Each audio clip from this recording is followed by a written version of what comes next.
Hello, we're going to show you today how to take a fuel sample if you're the first aeroplane to refuel on any given day.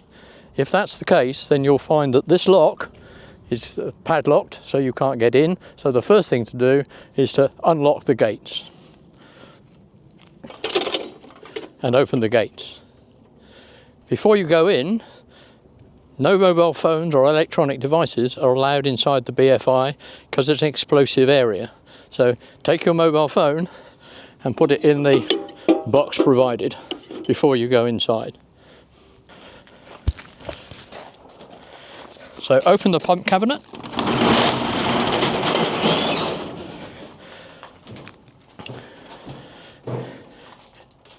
The fuel recording log is here, the pump is here. What you need to do is go to the sampling cabinet.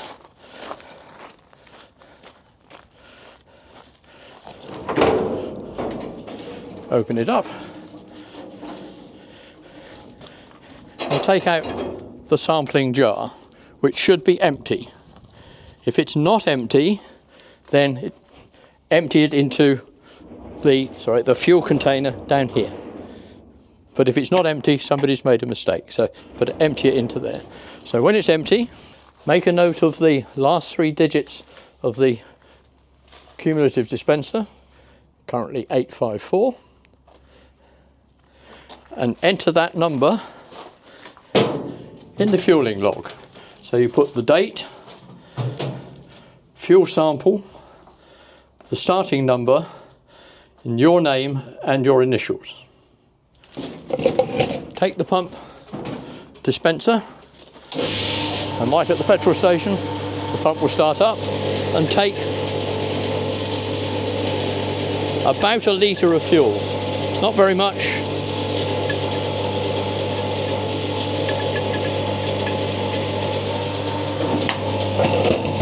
And then put the pump back. Put the lid on it. And then take a note of the finishing number. And that's less than 1 litre, so it will be the same. And finish completing the log with how much fuel you've taken. Take the sampling jar, which will be full of blue coloured avgas, and have a look at it up against the light.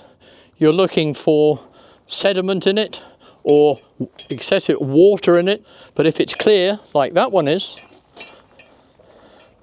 then that's a good fuel sample that we'll save for the future. Go back to the cabinet and you'll see 7 storage jars.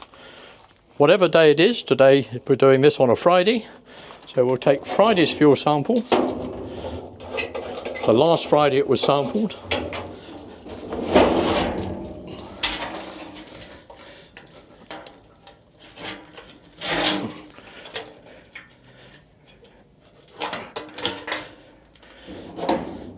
And empty it into the waste can.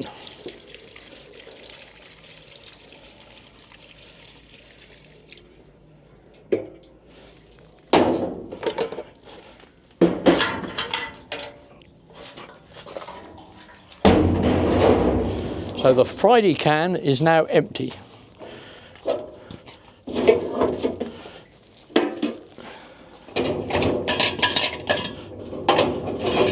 So we take our sample that we've just taken and we put it into the Friday can.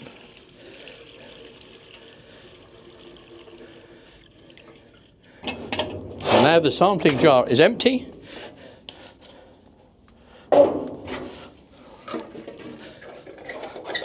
And today's can, the Friday can, has a sample of the fuel that will be put into aeroplanes today. Yours first and one subsequently. The reason we do this is if there is an incident or an accident, we have a sample of fuel that was available in the aeroplanes and can check whether the fuel coming out of the pump was contaminated. So it's an important check. It's quite simple, looks a bit tedious, but you'll get used to it. Return the can to its place in the rack. Make sure you've completed the log. And then you can carry on to refuel the aeroplane.